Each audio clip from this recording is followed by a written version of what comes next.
Il existe quelque chose que vous voyez à chaque instant de votre vie éveillée, quelque chose de si fondamental que sans lui, le concept même de voir n'aurait aucun sens.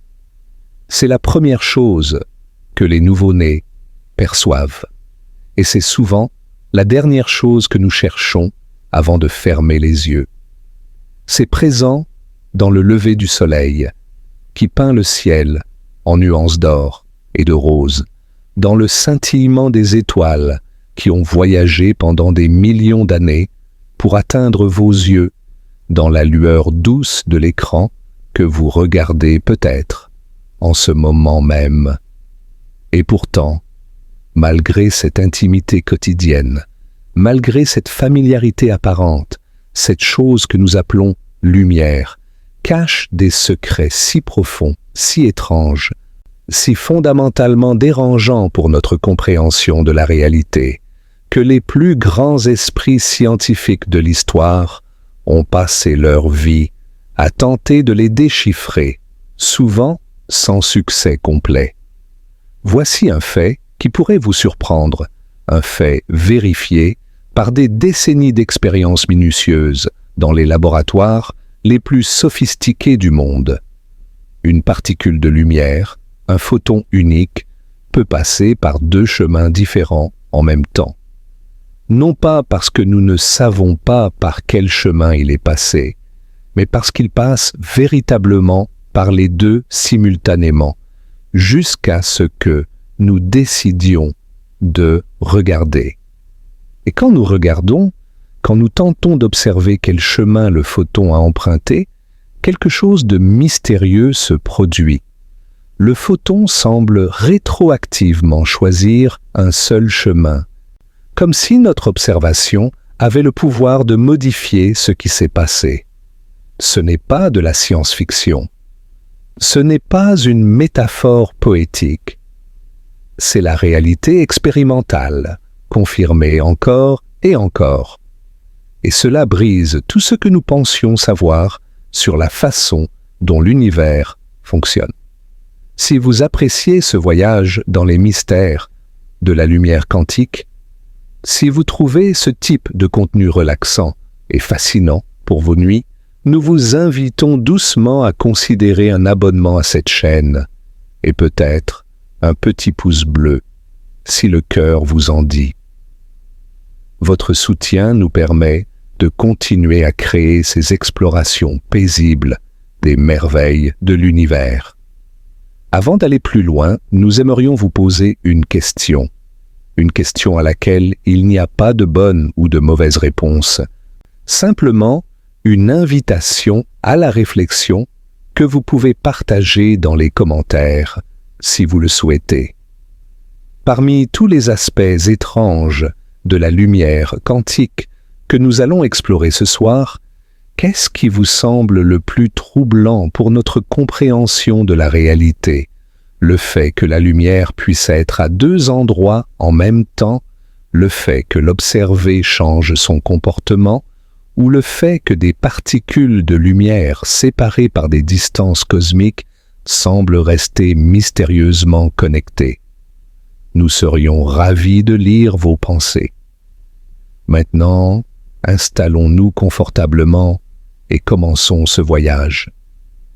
Parce que, pour comprendre pourquoi la lumière quantique brise la réalité telle que nous la connaissons, nous devons d'abord comprendre à quel point la lumière nous est familière, à quel point elle fait partie intégrante de notre existence et à quel point cette familiarité masque des profondeurs insondables de mystère.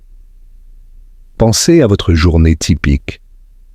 Vous vous réveillez, peut-être avec la lumière du soleil filtrant à travers vos rideaux, ou peut-être dans l'obscurité de l'hiver, allumant une lampe pour chasser les ténèbres.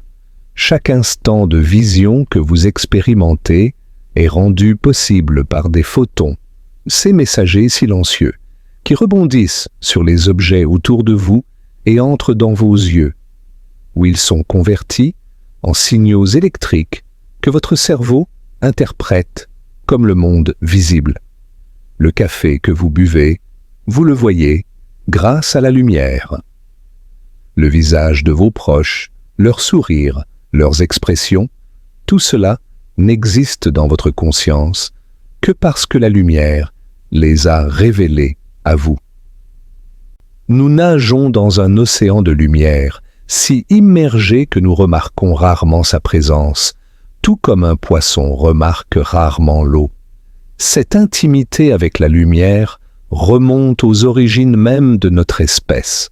Nos ancêtres les plus lointains ont vécu leur vie selon les rythmes de la lumière du soleil, se réveillant avec l'aube, travaillant sous le soleil, se reposant quand les ténèbres tombaient.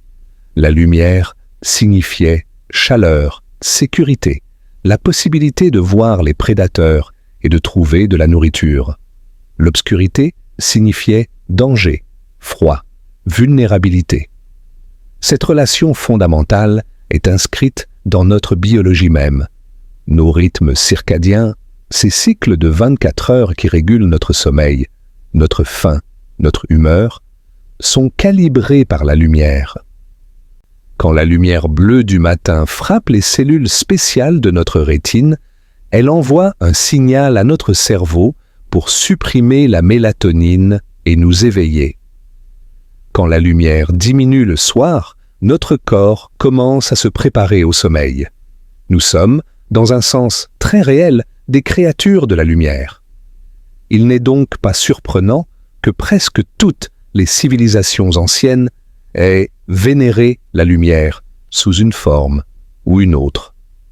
Les Égyptiens adoraient Ra, le dieu du soleil, qui voyageait chaque jour à travers le ciel dans sa barque céleste, apportant la vie et la chaleur au monde. Les Grecs avaient Hélios, conduisant son char flamboyant d'est en ouest. Les Perses vénéraient Ahura Mazda, le seigneur de la lumière et de la sagesse, dans une religion qui voyait l'univers comme un champ de bataille éternel entre la lumière et les ténèbres.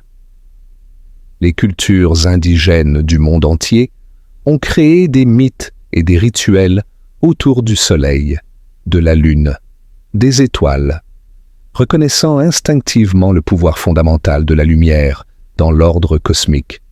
Mais au-delà de la vénération, il y avait aussi la curiosité. Qu'est-ce que la lumière, exactement?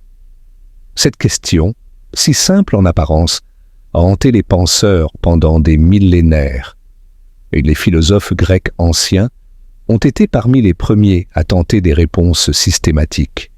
Et leurs théories, bien que souvent erronées, montrent à quel point la lumière est difficile à comprendre. Empédocle, au 5e siècle avant notre ère, croyait que la déesse Aphrodite avait allumé un feu dans nos yeux, et que ce feu intérieur émettait des rayons qui sortaient pour toucher les objets et nous permettre de les voir. C'est ce qu'on appelle la théorie de l'émission. L'idée que la vision fonctionne en envoyant quelque chose depuis nos yeux vers le monde extérieur. Cette idée peut sembler étrange aujourd'hui, mais elle n'était pas déraisonnable étant donné ce que les anciens Grecs pouvaient observer. Après tout, les yeux de certains animaux semblent briller dans l'obscurité, comme si une lumière intérieure s'en échappait. Et il est vrai que nous avons une certaine agence dans notre vision. Nous pouvons choisir où regarder, ce qui pourrait suggérer que nous envoyons activement quelque chose plutôt que de recevoir passivement. Platon a développé une version plus sophistiquée de cette théorie, proposant que nos yeux émettent un feu doux qui se mélange avec la lumière du jour pour créer un médium de perception. Selon lui, la vision était une collaboration entre la lumière intérieure de nos yeux et la lumière extérieure du monde. Cette idée d'une interaction entre intérieur et extérieur était philosophiquement élégante, même si scientifiquement incorrecte. Aristote, cependant, n'était pas convaincu. Il a argumenté contre la théorie de l'émission en posant une question simple mais dévastatrice. Si nos yeux émettent des rayons qui nous permettent de voir, pourquoi ne pouvons-nous pas voir dans l'obscurité totale? Aristote proposait plutôt que la vision résulte d'un changement dans le médium transparent entre l'objet et l'œil, un médium qu'il appelait le diaphane. Quand le soleil ou une autre source de lumière active ce médium, il devient capable de transmettre les qualités visibles des objets à nos yeux. C'était, en quelque sorte, une théorie plus proche de notre compréhension moderne, reconnaissant que quelque chose doit voyager depuis l'objet vers l'œil, plutôt que l'inverse. Mais ces débats philosophiques, aussi fascinants soient-ils, n'ont pas résolu le mystère fondamental. Qu'est-ce que ce quelque chose qui voyage? Est-ce une substance, une qualité, un mouvement? Les anciens n'avaient pas les outils conceptuels ni expérimentaux pour répondre à ces questions. Ils ont dû attendre des siècles pour que d'autres penseurs reprennent le flambeau. Prenons un moment pour respirer ici, pour laisser ces idées se déposer doucement dans notre esprit. Imaginez-vous dans la Grèce antique, peut-être assis dans un jardin ombragé, regardant les rayons du soleil filtrer à travers les feuilles des oliviers. Ces mêmes rayons, ces mêmes photons, ou du moins leurs descendants cosmiques, continuent de tomber sur la Terre aujourd'hui. Le soleil qui éclairait Aristote est le même soleil qui vous éclaire. Et la question qu'il se posait, qu'est-ce que cette lumière, reste en quelque sorte aussi mystérieuse qu'elle l'était il y a 2400 ans. Nous avons appris énormément de choses, bien sûr. Nous avons développé des théories extraordinairement précises et puissantes. Mais, comme nous le verrons, plus nous apprenons sur la lumière, plus ces mystères s'approfondissent. Au fil des siècles, l'humanité a continué à s'interroger sur la nature de la lumière, et progressivement, des avancées importantes ont été réalisées. Dans le monde islamique médiéval, un âge d'or de la science et de la philosophie a fleuri pendant que l'Europe était plongée dans les siècles sombres. C'est là, au XIe siècle, qu'un savant nommé Ibn al-Haytham, connu en Occident sous le nom d'Al-Hazen, a réalisé des contributions qui allaient révolutionner notre compréhension de la lumière et de la vision. Ibn al-Haytham a définitivement réfuté la théorie de l'émission à travers des arguments logiques et des expériences ingénieuses. Il a souligné, par exemple, que regarder directement le soleil fait mal aux yeux. Si nous émettions des rayons depuis nos yeux, pourquoi recevrions-nous de la douleur en retour? N'est-il pas plus logique de conclure que quelque chose du soleil entre dans nos yeux et cause cette douleur? Il a également étudié la façon dont la lumière se comporte quand elle passe par de petites ouvertures, créant des images inversées sur les surfaces opposées, un phénomène qui deviendrait plus tard la base de la chambre noire et, ultimement, de la photographie. Son œuvre magistrale, le Kitab al-Manazir, ou livre d'optique, est un travail de 7 volumes qui a systématiquement exploré la réflexion, la réfraction, les miroirs, les lentilles et la nature de la perception visuelle. Ce qui rend Ibn al-Haytham particulièrement remarquable, c'est sa méthode. Plutôt que de se fier uniquement à la spéculation philosophique, il a insisté sur l'expérimentation et l'observation comme moyen de découvrir la vérité. En cela, il a anticipé de plusieurs siècles la méthode scientifique moderne. Ses travaux ont été traduits en latin et ont profondément influencé les savants européens de la Renaissance, y compris Roger Bacon, Johannes Kepler et bien d'autres. Mais même Ibn al-Haytham, malgré ses avancées remarquables, n'avait pas répondu à la question fondamentale: de quoi la lumière est-elle faite? Est-ce une substance qui voyage, un peu comme de l'eau qui coule? Est-ce un mouvement, une perturbation qui se propage? Les siècles suivants verraient des débats acharnés sur cette question, des débats qui ne seraient jamais vraiment résolus de manière définitive, même aujourd'hui.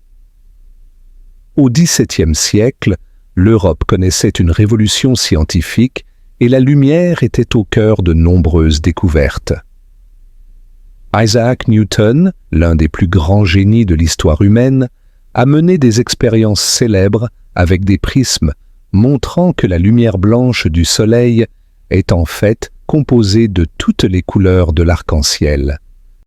En faisant passer un rayon de soleil à travers un prisme de verre, il a observé comment la lumière se séparait en un spectre de couleurs, du rouge au violet. Et en faisant passer ce spectre à travers un second prisme inversé, il a pu recombiner les couleurs en lumière blanche. C'était une démonstration élégante que les couleurs n'étaient pas des modifications de la lumière blanche, comme certains le croyaient, mais des composants fondamentaux de celle-ci. Newton était convaincu que la lumière était composée de minuscules particules, qu'il appelait corpuscules. Ces corpuscules, selon lui, voyageaient en ligne droite depuis les sources lumineuses, rebondissaient sur les surfaces et entraient dans nos yeux pour créer la vision. Cette théorie corpusculaire expliquait très bien certains phénomènes, comme la façon dont la lumière crée des ombres nettes avec des bords bien définis et comment elle se réfléchit sur les miroirs selon des angles prévisibles. Mais Newton n'était pas le seul géant de cette époque à s'intéresser à la lumière. Christian Huygens, un brillant physicien néerlandais, proposait une théorie radicalement différente. Pour Huygens, la lumière n'était pas faite de particules, mais d'ondes. Tout comme le son se propage sous forme d'ondes de compression dans l'air, la lumière se propagerait sous forme d'ondes dans un milieu hypothétique qu'il appelait l'éther luminifère. Cette substance mystérieuse, invisible et imperceptible, remplirait tout l'espace et servirait de support aux ondulations lumineuses. La théorie ondulatoire de Huygens avait ses propres avantages. Elle expliquait élégamment pourquoi les rayons lumineux peuvent se croiser sans s'affecter mutuellement, quelque chose de difficile à comprendre si la lumière était faite de particules qui devraient entrer en collision. Elle expliquait aussi la réfraction, le changement de direction de la lumière quand elle passe d'un milieu à un autre, comme de l'air au verre. Ainsi commença l'un des plus grands débats de l'histoire de la physique. La lumière est-elle une particule ou une onde? Newton, avec son immense prestige et autorité, a dominé ce débat pendant plus d'un siècle. Sa théorie corpusculaire était acceptée comme dogme par la majorité des scientifiques. Mais la nature, comme nous le verrons, avait d'autres plans, et la vérité s'avérerait être bien plus étrange que ce que Newton ou Huygens auraient pu imaginer. Laissons ces pensées flotter doucement dans notre esprit.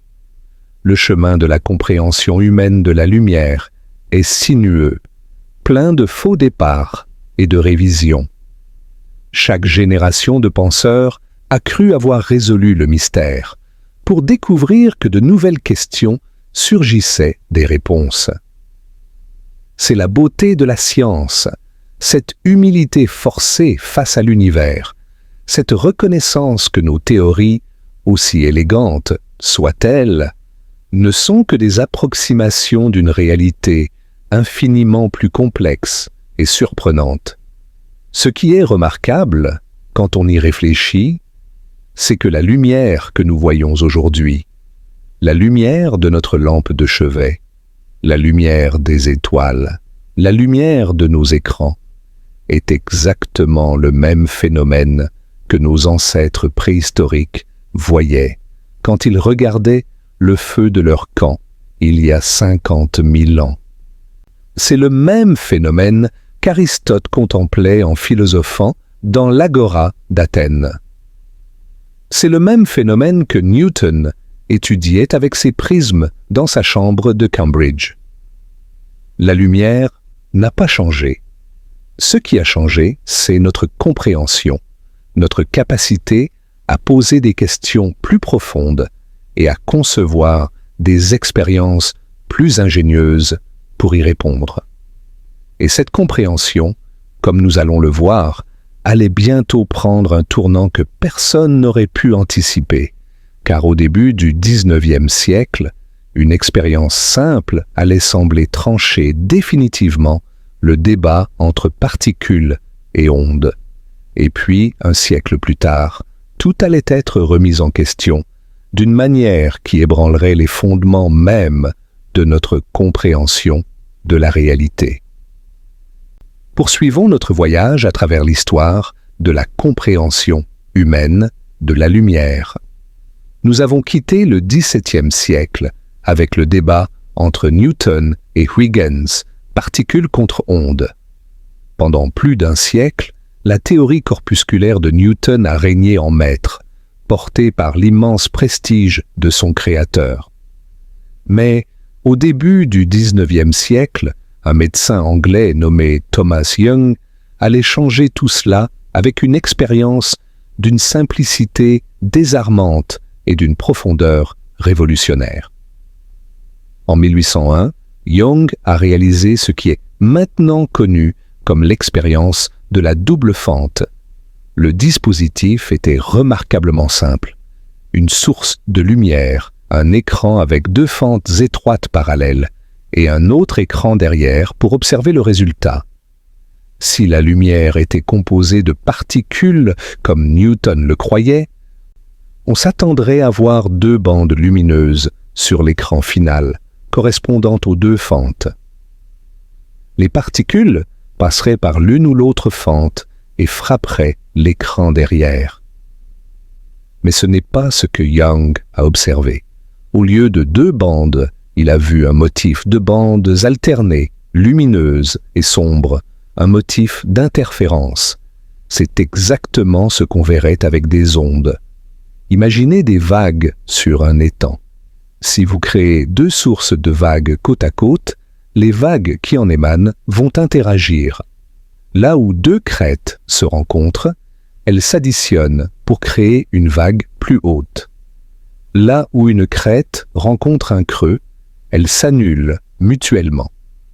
Le résultat est un motif complexe de zones d'eau agitées et de zones de calme relatif. La lumière faisait exactement la même chose. Les ondes lumineuses passant par les deux fentes interféraient les unes avec les autres, créant des zones où elles se renforçaient mutuellement, les bandes lumineuses, et des zones où elles s'annulaient, les bandes sombres. C'était une preuve expérimentale directe et convaincante que la lumière se comportait comme une onde. La théorie corpusculaire de Newton semblait définitivement réfutée. L'expérience de Young a été confirmée et étendue par d'autres chercheurs. Augustin-Jean Fresnel, un ingénieur français, a développé une théorie mathématique sophistiquée de la lumière, comme onde, expliquant non seulement l'interférence, mais aussi la diffraction, ces motifs complexes qui apparaissent quand la lumière passe près des bords d'obstacles ou à travers de petites ouvertures. La théorie ondulatoire expliquait également la polarisation de la lumière, un phénomène où les vibrations lumineuses sont restreintes à certaines orientations. Mais une question persistait. Si la lumière est une onde, qu'est-ce qui ondule? Les ondes sonores sont des vibrations de l'air. Les vagues océaniques sont des ondulations de l'eau. Chaque onde que nous connaissions avait besoin d'un milieu pour se propager. Quel était le milieu de la lumière? La réponse proposée était l'éther luminifère, cette substance hypothétique que Huygens avait imaginée. L'éther devait être partout, remplissant tout l'espace, y compris le vide entre les étoiles. Il devait être incroyablement rigide pour permettre à la lumière de voyager à sa vitesse énorme et pourtant assez subtile pour ne pas résister au mouvement des planètes. C'était une substance aux propriétés paradoxales, mais les physiciens du XIXe siècle l'acceptaient comme une nécessité logique. Puis vint James Clerk Maxwell, et tout changea une fois de plus. Dans les années 1860, Maxwell a accompli l'un des plus grands triomphes de la physique théorique. En unifiant les phénomènes électriques et magnétiques en un ensemble cohérent d'équations, il a découvert que ces équations prédisaient l'existence d'ondes électromagnétiques. Ces ondes se propageraient à une vitesse spécifique, déterminée par les constantes électriques et magnétiques de l'univers. Quand Maxwell a calculé cette vitesse, il a obtenu un nombre extraordinairement proche de la vitesse mesurée de la lumière. Ce ne pouvait pas être une coïncidence. Maxwell a tiré la conclusion audacieuse: la lumière est une onde électromagnétique. Ce n'est pas une ondulation dans un éther mystérieux. C'est une oscillation auto-entretenue de champs électriques et magnétiques, chacun générant l'autre dans une danse perpétuelle qui se propage à travers l'espace. Cette unification de l'optique avec l'électromagnétisme était d'une beauté intellectuelle stupéfiante. La lumière visible n'était qu'une petite partie d'un spectre beaucoup plus vaste, allant des ondes radio de grande longueur d'onde aux rayons gamma de longueur d'onde minuscule. L'existence des ondes électromagnétiques, autres que la lumière visible, a été confirmée expérimentalement par Heinrich Hertz en 1887. Hertz a créé et détecté des ondes radio, prouvant que les équations de Maxwell décrivaient une réalité physique. La théorie ondulatoire de la lumière semblait triomphante, complète, définitive. La nature de la lumière était enfin comprise. C'était une onde électromagnétique, une perturbation oscillante des champs électriques et magnétiques qui se propageait à travers l'espace à la vitesse constante de près de 300 000 km par seconde. Prenons une pause ici, un moment de calme pour apprécier où nous en sommes dans notre histoire. Imaginez les physiciens de la fin du XIXe siècle, contemplant leur triomphe. En quelques décennies, ils avaient unifié l'électricité, le magnétisme et la lumière en une théorie cohérente. Les équations de Maxwell étaient élégantes, prédictives, vérifiables. La physique classique semblait presque complète. Il ne restait, pensaient certains, que quelques petits problèmes à résoudre, quelques nuages mineurs à l'horizon. L'un de ces petits problèmes concernait le rayonnement émis par les objets chauds. Un autre concernait la façon dont la lumière éjecte des électrons des surfaces métalliques. Ces problèmes mineurs allaient bientôt faire s'effondrer tout l'édifice de la physique classique. Car malgré tous les succès de la théorie électromagnétique de Maxwell, quelque chose ne fonctionnait pas. Les physiciens avaient du mal à expliquer le spectre du rayonnement émis par un corps noir, un objet idéalisé qui absorbe toute la lumière qui le frappe. Selon la théorie classique, un corps noir chauffé devrait émettre une quantité infinie d'énergie dans les hautes fréquences, vers l'ultraviolet et au-delà. C'est ce qu'on appelait la catastrophe ultraviolette. De toute évidence, les corps chauds ne font pas cela dans la réalité. Ils émettent un spectre bien défini avec un pic à une fréquence qui dépend de leur température. La physique classique ne pouvait pas expliquer ce fait simple. En 1900, Max Planck, un physicien allemand, méthodique et conservateur, a trouvé une solution. Mais c'était une solution qu'il n'aimait pas, une solution qui lui semblait être un artifice mathématique plutôt qu'une description de la réalité physique. Planck a proposé que l'énergie n'est pas émise ou absorbée de manière continue, comme une rivière qui coule, mais en paquets discrets, en quantité indivisible, qu'il a appelé quanta. La taille de chaque quantum d'énergie était proportionnelle à la fréquence de la lumière, avec une constante de proportionnalité que nous appelons maintenant la constante de Planck. C'était une idée radicale, presque hérétique, selon les standards de la physique classique. L'énergie était censée être continue, infiniment divisible. L'idée qu'elle ne pouvait exister qu'en certaines quantités discrètes semblait aussi absurde que de dire que l'eau ne peut exister qu'en gouttes d'une taille précise, et jamais en fractions de gouttes. Planck lui-même espérait que quelqu'un trouverait une meilleure explication, une façon de dériver son résultat sans cette hypothèse troublante de quantification. Mais l'histoire avait d'autres plans.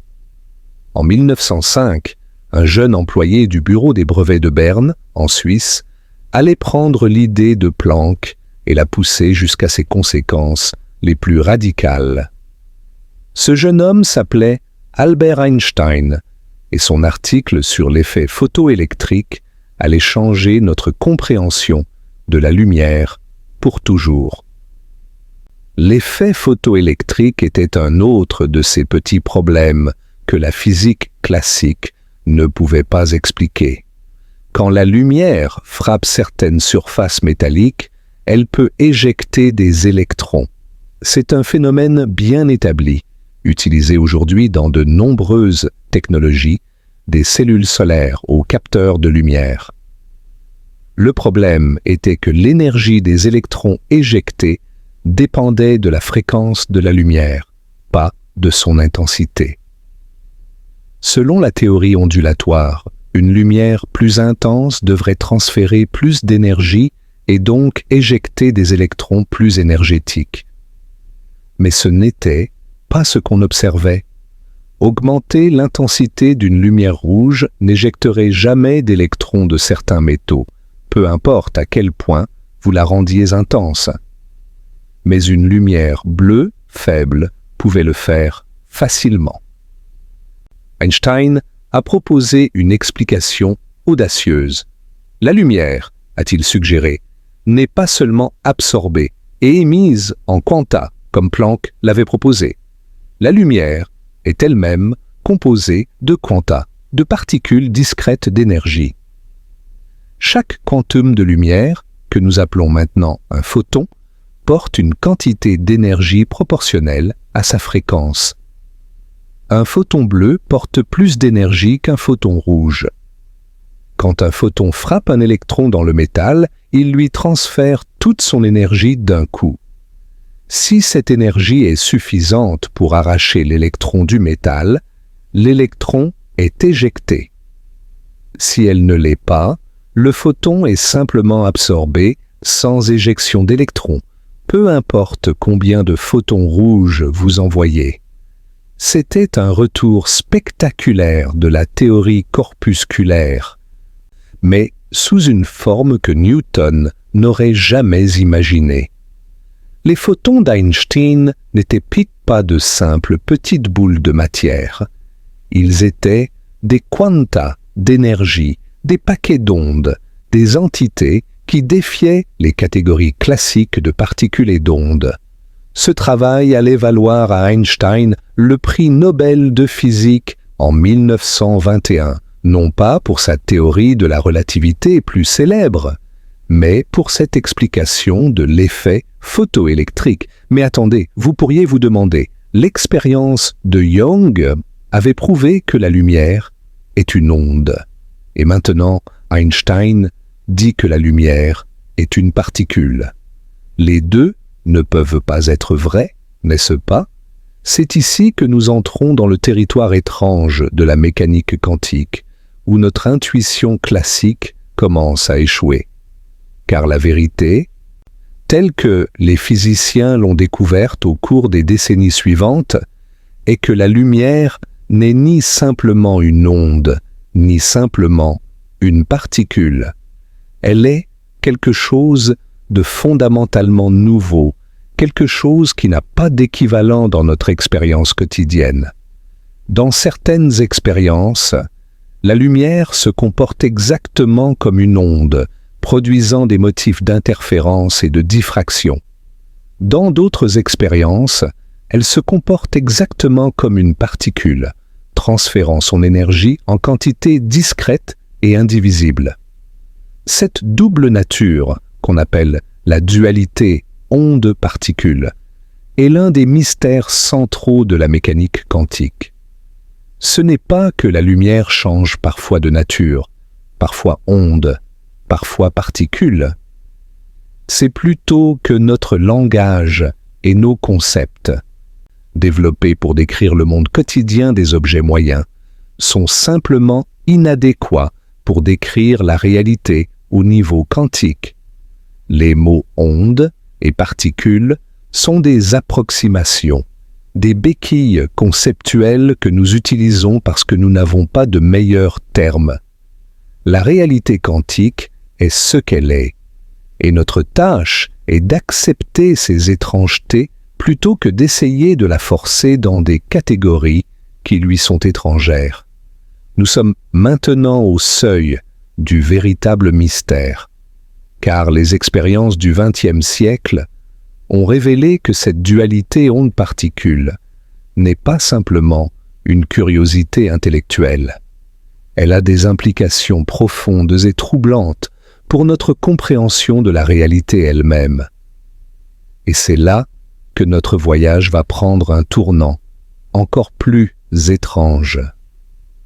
Car quand les physiciens ont commencé à examiner le comportement des photons individuels, un par un, ils ont découvert quelque chose qui défie non seulement notre intuition, mais aussi notre logique la plus fondamentale.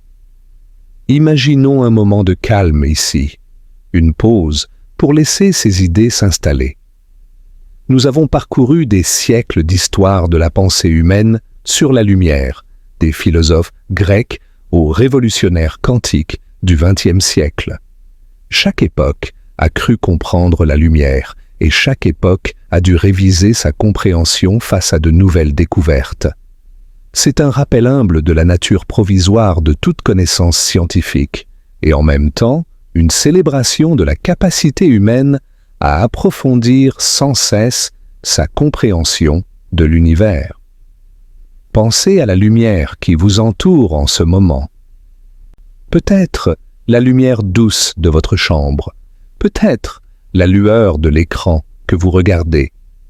Ces photons, ces quanta d'énergie électromagnétique portent en eux tous les mystères que nous avons évoqués, et bien d'autres encore. Ils sont à la fois ondes et particules, et pourtant ni l'un ni l'autre complètement. Ils semblent ne pas connaître le temps tel que nous le vivons. Ils peuvent rester mystérieusement connectés à travers des distances cosmiques. Et leur comportement dépend, d'une manière que nous allons bientôt explorer, de si nous les observons ou non. Nous avons maintenant établi les fondations historiques et conceptuelles. Nous avons vu comment l'humanité a lutté pendant des millénaires pour comprendre la nature de la lumière, comment les théories ont évolué, comment les certitudes ont été renversées. Mais tout cela n'était qu'un prélude, car les expériences que nous allons maintenant examiner, les phénomènes que nous allons explorer vont nous emmener bien au-delà de la simple question de la nature de la lumière. Ils vont nous confronter à des questions sur la nature de la réalité elle-même, sur le rôle de l'observation dans l'univers, sur la signification du temps et de l'espace, sur ce que signifie vraiment exister. Continuons notre voyage dans les profondeurs du mystère quantique. Nous avons vu comment la lumière possède une nature duale, se comportant comme une onde dans certaines circonstances et comme une particule dans d'autres. Mais cette dualité, aussi étrange soit-elle, n'est que la surface du mystère. Quand les physiciens ont commencé à examiner le comportement de la lumière à l'échelle des photons individuels, ils ont découvert des phénomènes qui défient non seulement notre intuition, mais semblent défier la logique elle-même. Revenons à l'expérience de la double fente, cette même expérience que Thomas Young a réalisée au début du XIXe siècle. Nous avons vu que quand la lumière passe par deux fentes, elle crée un motif d'interférence sur l'écran derrière, preuve qu'elle se comporte comme une onde. Mais que se passe-t-il si nous réduisons l'intensité de la lumière au point où les photons passent par le dispositif un par un avec des intervalles suffisants pour qu'il n'y ait jamais deux photons en même temps dans l'appareil? Cette expérience a été réalisée pour la première fois avec des électrons par Klaus Jönsson en 1961 et plus tard avec des photons individuels. Le résultat est profondément troublant. Chaque photon individuel frappe l'écran en un point précis comme une particule. Il n'y a pas de flou, pas de distribution continue.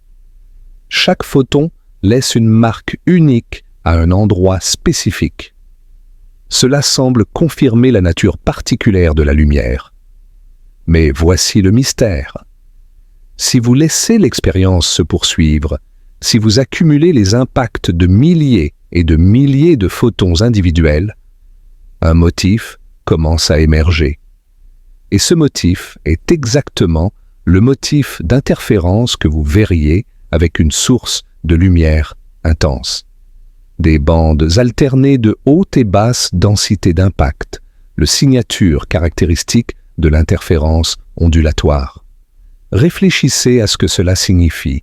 Chaque photon passe par le dispositif seul. Il n'y a pas d'autres photons avec lesquels interférer. Et pourtant, d'une manière ou d'une autre, chaque photon semble savoir où les autres photons sont allés ou iront, car il évite les zones sombres et se dirige préférentiellement vers les zones lumineuses du motif d'interférence. C'est comme si chaque photon individuel interférait avec lui-même, comme s'il passait par les deux fentes simultanément, comme une onde, et ensuite frappait l'écran en un point précis comme une particule. Mais attendez, cela semble absurde. Comment une seule particule peut-elle passer par deux fentes en même temps? Si vous forcez un photon à choisir une fente, s'il passe par l'une ou l'autre mais pas les deux, alors il n'y a aucune possibilité d'interférence, car l'interférence nécessite deux choses qui se rencontrent et interagissent. Et pourtant, le motif d'interférence est là, irréfutablement. La réponse de la mécanique quantique est à la fois simple et profondément dérangeante. Le photon ne passe pas par l'une ou l'autre fente. Il ne passe pas non plus par les deux fentes, comme un objet classique qui se divise en deux. Au lieu de cela, le photon existe dans ce qu'on appelle une superposition quantique.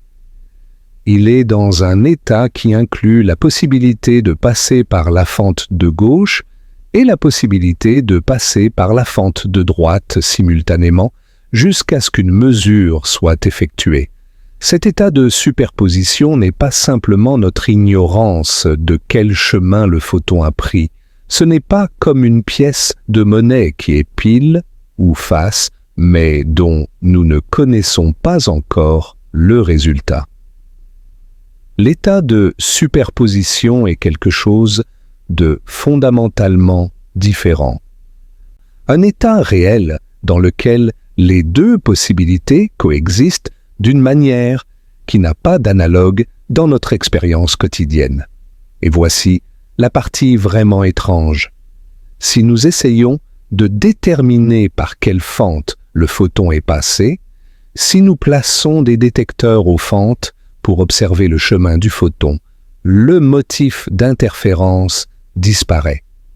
Le simple fait d'observer, de mesurer, de chercher à savoir par quel chemin le photon est passé change fondamentalement le résultat de l'expérience. Quand nous regardons, le photon se comporte comme une particule passant par une seule fente. Quand nous ne regardons pas, il se comporte comme une onde passant par les deux. Prenons un moment pour absorber cette idée, car elle est vraiment extraordinaire. Le comportement de la lumière semble dépendre de si nous choisissons de l'observer ou non. Ce n'est pas une perturbation mécanique, un effet de notre appareil de mesure qui pousse le photon d'une manière ou d'une autre. Des expériences soigneusement conçues ont montré que même les observations les plus douces, les plus non-invasives possibles, suffisent à faire disparaître l'interférence. Ce qui compte, ce n'est pas la force de l'interaction, c'est l'information. Dès qu'il devient possible, même en principe, de savoir par quel chemin le photon est passé, l'interférence disparaît. C'est ce qu'on appelle le problème de la mesure en mécanique quantique. Et c'est l'un des mystères les plus profonds et les plus débattus de la physique moderne. Qu'est-ce qui constitue exactement une mesure? Qu'est-ce qui fait qu'un système quantique passe d'une superposition de possibilités à un résultat défini? Est-ce la conscience d'un observateur? La plupart des physiciens ne le pensent pas. Est-ce toute interaction avec un système macroscopique? C'est plus proche du consensus actuel, mais les détails restent controversés. Après près d'un siècle de réflexion, il n'y a toujours pas de réponse universellement acceptée. Respirons un instant ici, dans ce mystère. Imaginez un laboratoire silencieux, tard dans la nuit. Un faisceau de lumière si faible qu'il n'émet qu'un photon à la fois. 2 fentes minuscules dans un écran. Et derrière, un détecteur sensible qui enregistre chaque impact. Un par un, les photons arrivent, chacun frappant le détecteur en un point précis. Avec le temps, un motif émerge, des bandes de lumière et d'ombre, la signature de l'interférence. Et pourtant, si nous regardons les fentes, si nous essayons de voir par où chaque photon est passé, le motif disparaît, remplacé par 2 simples bandes correspondant aux 2 fentes.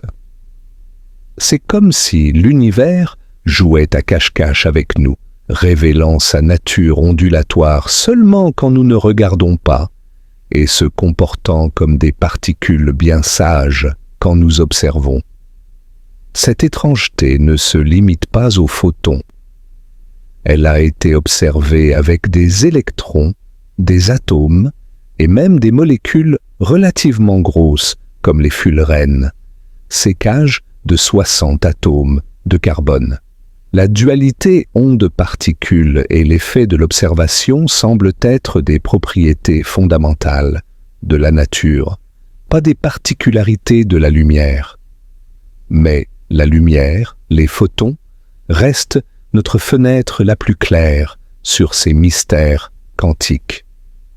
Parce qu'ils n'ont pas de masse, les photons sont en quelque sorte les particules quantiques les plus pures. Ils n'interagissent pas facilement avec leur environnement, ce qui permet aux effets quantiques de persister sur de grandes distances.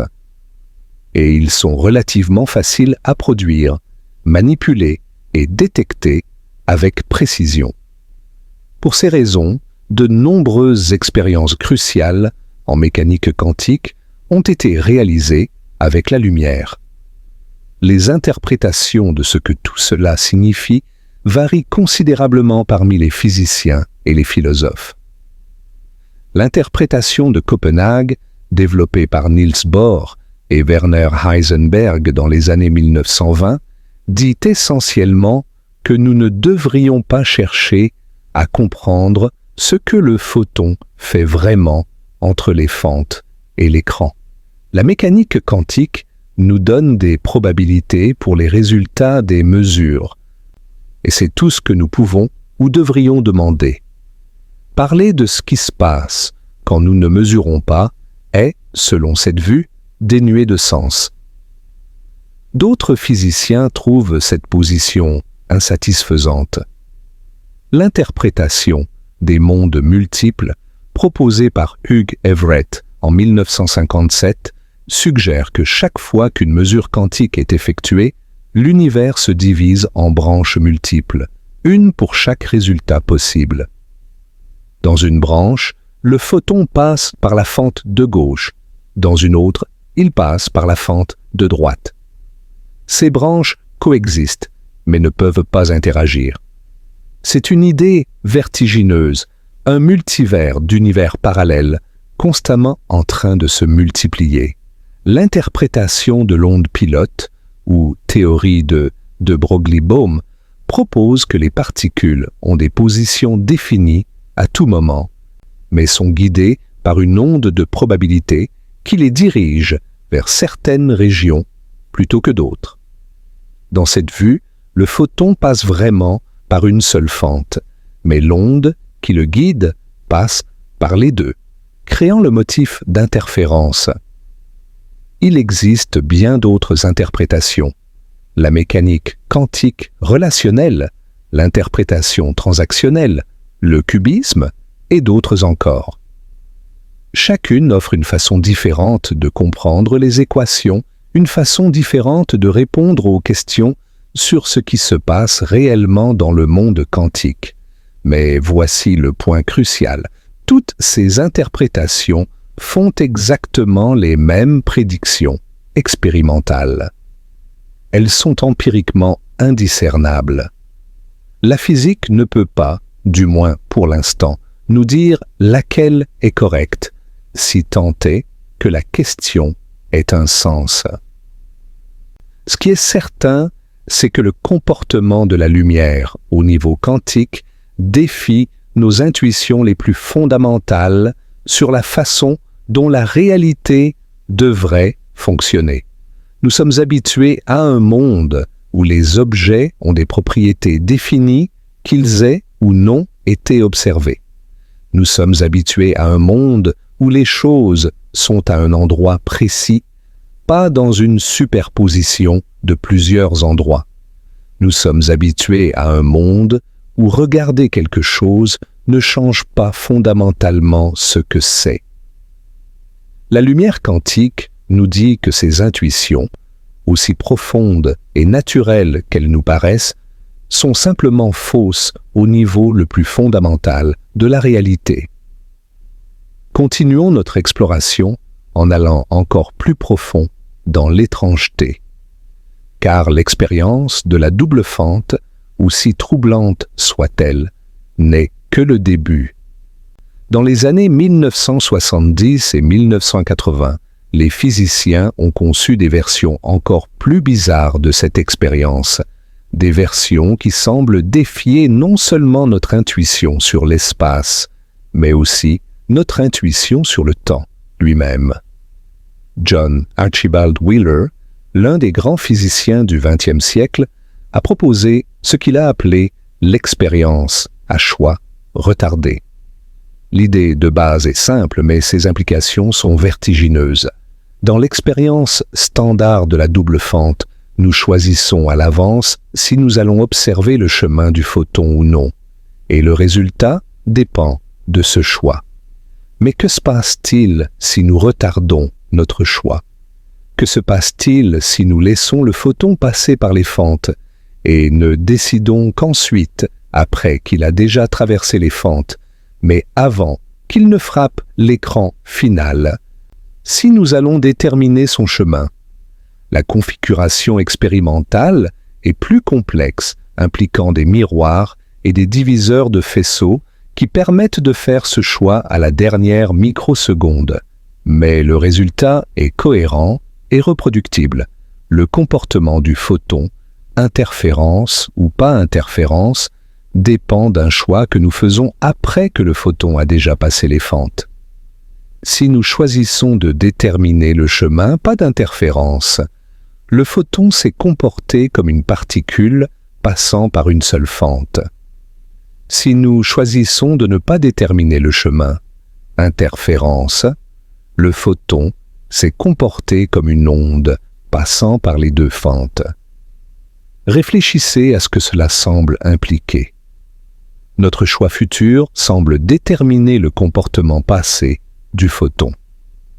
C'est comme si le photon, au moment de traverser les fentes, savait déjà comment nous allions choisir de l'observer. Ou peut-être, c'est comme si notre choix présent affectait rétroactivement ce que le photon a fait dans le passé. Bien sûr, la réalité est plus subtile que ces formulations sensationnelles ne le suggèrent.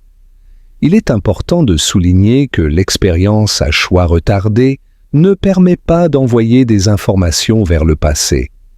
Vous ne pouvez pas utiliser ce phénomène pour changer l'histoire ou gagner à la loterie en regardant les résultats futurs. Les corrélations quantiques sont réelles, mais elles ne violent pas la causalité de la manière que la fiction pourrait suggérer.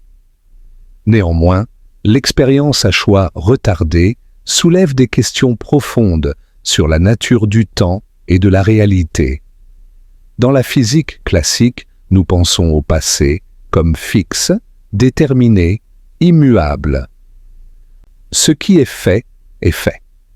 Le présent émerge du passé selon des lois déterministes, et le futur est le résultat inévitable du présent. La mécanique quantique semble suggérer que cette image est trop simple. Le passé quantique n'est peut-être pas fixe de la même manière que le passé classique.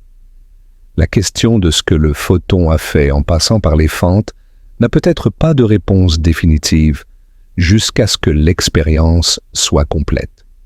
Wheeler lui-même a tiré des conclusions philosophiques audacieuses de ces expériences. Il a suggéré que nous, les observateurs, jouons un rôle participatif dans la création de la réalité. Ce n'est pas que nos esprits créent magiquement le monde, mais nos choix de mesure, nos décisions sur quelles questions poser à la nature façonnent la réalité d'une manière qui n'a pas d'analogue classique. Wheeler a parfois utilisé la phrase « univers participatif » pour décrire cette idée. Des versions encore plus élaborées de l'expérience à choix retardé ont été réalisées, y compris des expériences utilisant la lumière de quasars lointains, des objets situés à des milliards d'années-lumière.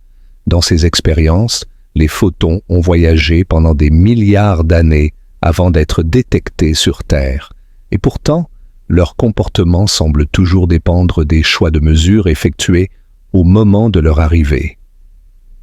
C'est comme si l'histoire de ces photons, vieilles de milliards d'années, restait indéterminée jusqu'au moment où nous choisissons comment les observer. Encore une fois, il faut être prudent avec les interprétations. Les physiciens ne sont pas tous d'accord sur ce que ces expériences signifient vraiment pour notre compréhension du temps et de la causalité. Mais ce qui est indéniable, c'est que la lumière quantique se comporte d'une manière qui ne peut pas être décrite en termes classiques simples, une manière qui défie nos intuitions les plus profondes sur la façon dont le monde devrait fonctionner. Prenons un moment de pause ici pour laisser ces idées extraordinaires se déposer doucement.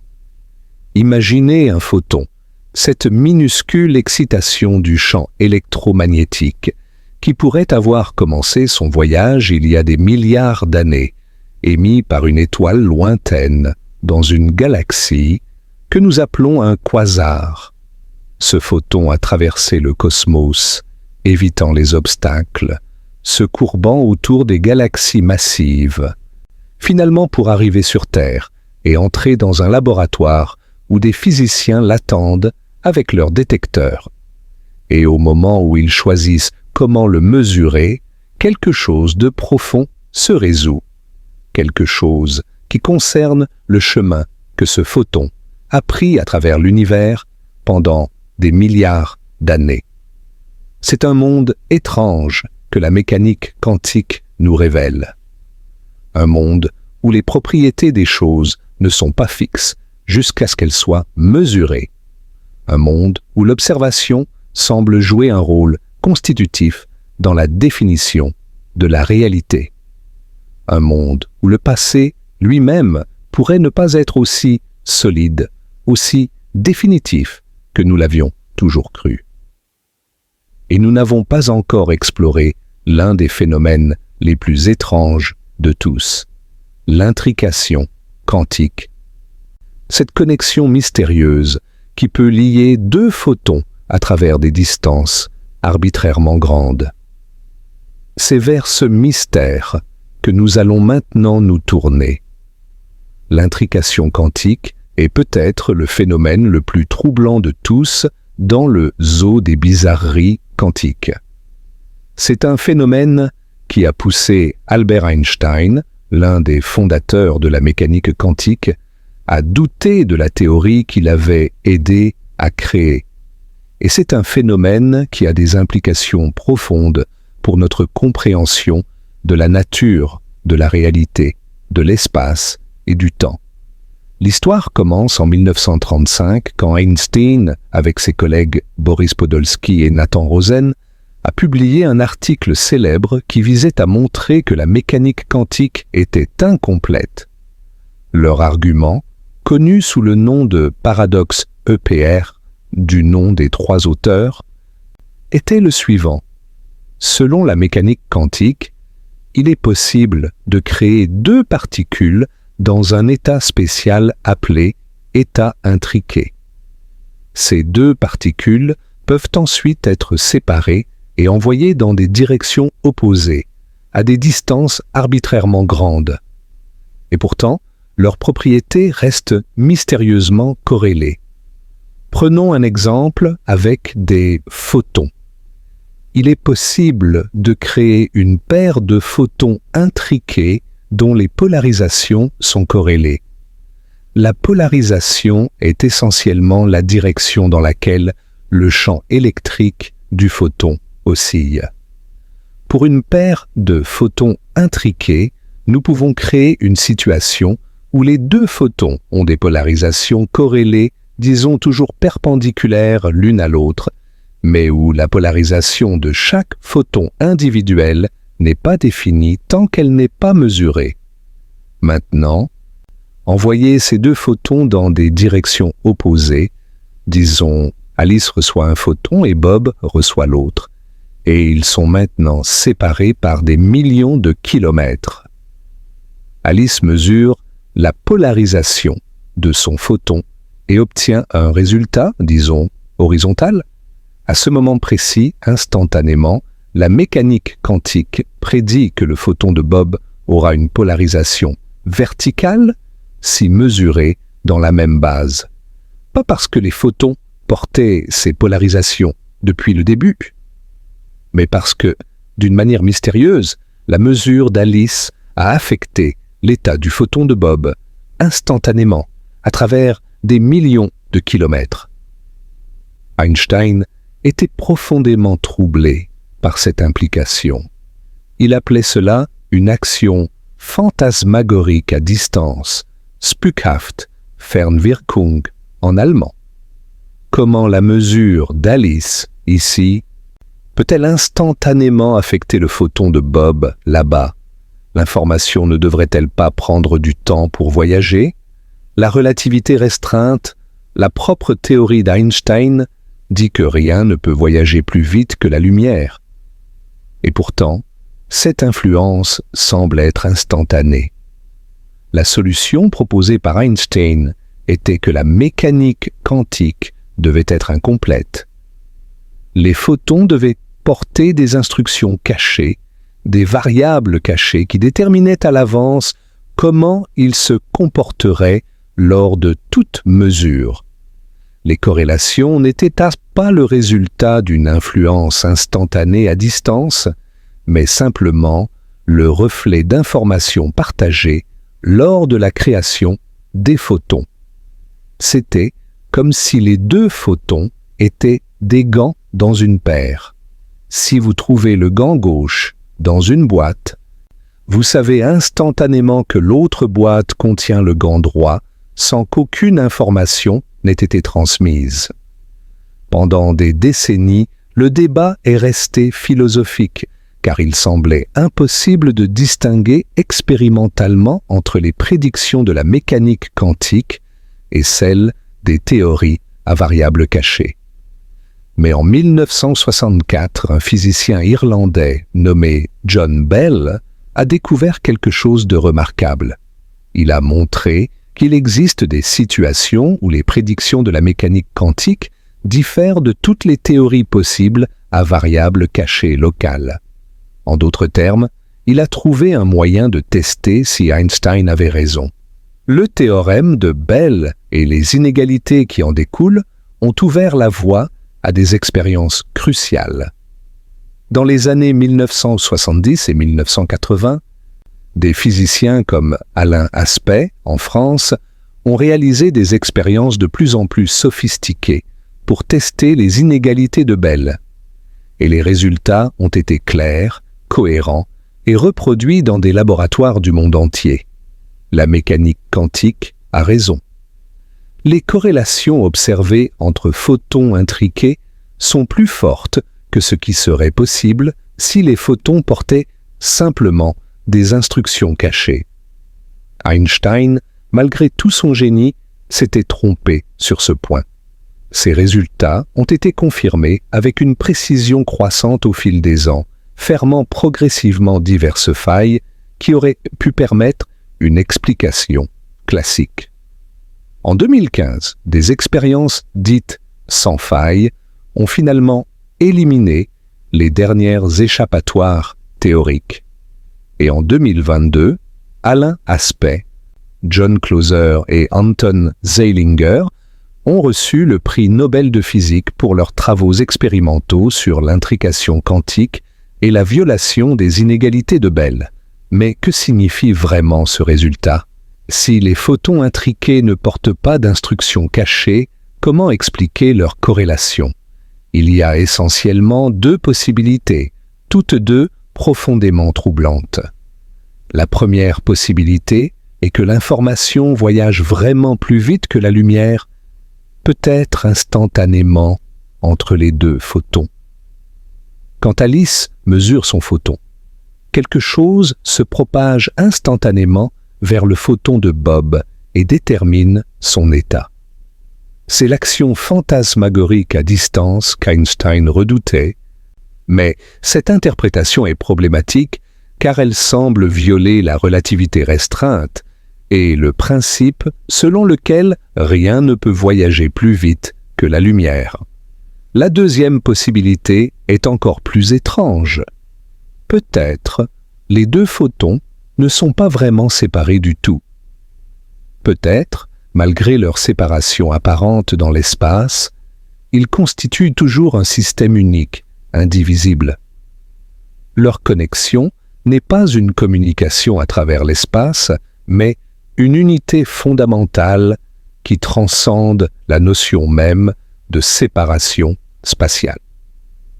Dans cette vue, la question de comment l'information voyage de Alice à Bob est mal posée, car les deux photons ne sont pas vraiment deux choses distinctes, mais deux aspects d'une seule entité quantique. Cette deuxième interprétation suggère quelque chose de profond sur la nature de l'espace et de la séparation. Nous sommes habitués à penser que deux objets séparés par une grande distance sont vraiment distincts, indépendants l'un de l'autre. L'intrication quantique suggère que cette intuition pourrait être fausse. Au niveau le plus fondamental, l'univers pourrait être bien plus interconnecté, bien plus unifié que notre expérience quotidienne ne le suggère. Il est important de souligner que, malgré ces corrélations instantanées, l'intrication quantique ne permet pas de transmettre de l'information plus vite que la lumière. Alice ne peut pas utiliser son photon intriqué pour envoyer un message à Bob instantanément.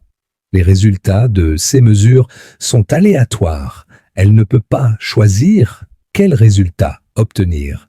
Et Bob, de son côté, ne voit que des résultats aléatoires jusqu'à ce qu'il compare ces données avec celles d'Alice, ce qui nécessite une communication classique limitée par la vitesse de la lumière. La causalité relativiste est préservée, mais d'une manière qui reste mystérieuse et subtile. Respirons un moment et contemplons ce mystère. Deux photons, créés ensemble dans un instant de connexion intime, puis séparés et envoyés aux extrémités de l'univers. Ils voyagent pendant des années, des siècles, des milliards d'années peut-être. Et pourtant, quand l'un est mesuré, quelque chose se résout instantanément concernant l'autre. Pas une transmission de signal, pas une influence causale au sens classique, mais une corrélation qui défie notre compréhension de ce que signifie être séparé. Einstein a passé les dernières décennies de sa vie à chercher une faille dans la mécanique quantique, convaincu qu'une théorie plus profonde, plus intuitive, devait exister. Il n'a jamais trouvé cette faille, et les expériences, depuis sa mort, ont confirmé encore et encore que la mécanique quantique, avec toutes ses étrangetés, décrit correctement la nature. Nous vivons dans un univers où les photons peuvent être intriqués à travers des distances cosmiques, où l'observation semble affecter la réalité, où le passé pourrait ne pas être aussi fixe que nous le pensions. C'est un univers plus étrange, mais aussi peut-être plus merveilleux que tout ce que nos ancêtres auraient pu imaginer en regardant les étoiles. Continuons maintenant notre exploration en nous tournant vers l'une des questions les plus fascinantes et les plus fréquemment mal comprises concernant la lumière, la relation entre les photons et le temps. Nous allons aborder ce sujet avec prudence, car il est plein de pièges conceptuels et de simplifications trompeuses qui circulent dans la culture populaire. Commençons par ce que nous savons avec certitude de la relativité restreinte d'Einstein.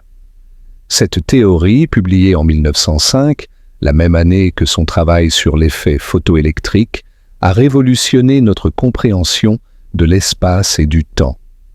L'un de ses résultats les plus célèbres est la dilatation du temps. Le temps passe différemment selon votre vitesse relative. Imaginez deux jumeaux identiques. L'un reste sur Terre, l'autre voyage dans l'espace à une vitesse proche de celle de la lumière, puis revient. Quand ils se retrouvent, le jumeau voyageur est plus jeune que celui resté sur Terre. Ce n'est pas une illusion ou un effet psychologique, c'est un fait physique réel, confirmé par d'innombrables expériences. Des horloges atomiques embarquées dans des avions montrent un décalage mesurable par rapport aux horloges restées au sol. Les muons, particules créées dans la haute atmosphère par les rayons cosmiques, vivent plus longtemps qu'ils ne le devraient parce qu'ils voyagent à des vitesses proches de celles de la lumière. La formule de la dilatation du temps montre que plus vous approchez de la vitesse de la lumière, plus le temps ralentit pour vous par rapport à un observateur stationnaire. À 90% de la vitesse de la lumière, le temps passe environ 2 fois plus lentement. À 99%, environ 7 fois plus lentement. À 99,9%, environ 22 fois plus lentement. Et ainsi de suite, le ralentissement devenant de plus en plus extrême à mesure qu'on approche de la vitesse de la lumière. La question naturelle est donc, que se passe-t-il exactement à la vitesse de la lumière? Si le temps ralentit de plus en plus, s'arrête-t-il complètement pour quelque chose qui voyage à la vitesse de la lumière? Et puisque les photons voyagent à la vitesse de la lumière, cela signifie-t-il que le temps ne passe pas pour un photon? C'est ici que nous devons être très prudents. La réponse courte est que la question elle-même est mal posée, ou du moins qu'elle n'a pas de réponse dans le cadre de la relativité restreinte telle que nous la comprenons. Voici pourquoi. La formule de la dilatation du temps implique une division par 0 quand la vitesse atteint exactement la vitesse de la lumière. En mathématiques, une division par 0 est indéfinie. Elle ne donne pas une réponse infinie ou 0, elle ne donne simplement pas de réponse. C'est un signe que quelque chose de fondamental ne fonctionne pas dans notre description. Plus profondément, la relativité restreinte dit qu'un photon, ou quoi que ce soit qui voyage à la vitesse de la lumière, ne peut pas avoir de référentiel inertiel valide. Un référentiel inertiel est essentiellement le point de vue d'un observateur qui voyage à une vitesse constante. Vous et moi avons des référentiels inertiels. Un astronaute dans un vaisseau spatial à vitesse constante a un référentiel inertiel, mais un photon n'en a pas. Qu'est-ce que cela signifie? Cela signifie que nous ne pouvons pas parler de manière cohérente de ce que le monde ressemble du point de vue d'un photon. Nous ne pouvons pas demander ce qu'un photon expérimente ou comment le temps passe pour lui, parce que ces questions présupposent un référentiel qui n'existe pas pour un photon. C'est une distinction subtile, mais cruciale. Ce n'est pas que le temps s'arrête pour un photon, c'est que la notion même de temps propre, le temps tel qu'il serait mesuré par une horloge voyageant avec le photon, n'est pas définie. La relativité restreinte nous dit simplement que nous ne pouvons pas projeter notre expérience du temps sur un photon. Maintenant, il est vrai que si nous extrapolons la formule de dilatation du temps vers la limite de la vitesse de la lumière, nous obtenons que le temps propre tend vers 0. C'est souvent interprété populairement comme signifiant qu'un photon expérimente son voyage à travers l'univers comme instantané, que depuis la perspective du photon, son émission et son absorption sont simultanées, qu'il est, en quelque sorte, partout sur son chemin à la fois. Ces interprétations contiennent un grain de vérité mathématique, mais elles sont trompeuses si on les prend trop littéralement. Elles impliquent une perspective, une expérience, un point de vue du photon qui, strictement parlant, n'existe pas dans la théorie. C'est un peu comme demander ce qui se passe au nord du pôle Nord. La question semble sensée grammaticalement, mais elle n'a pas de réponse parce que le concept de nord ne s'applique pas au pôle Nord.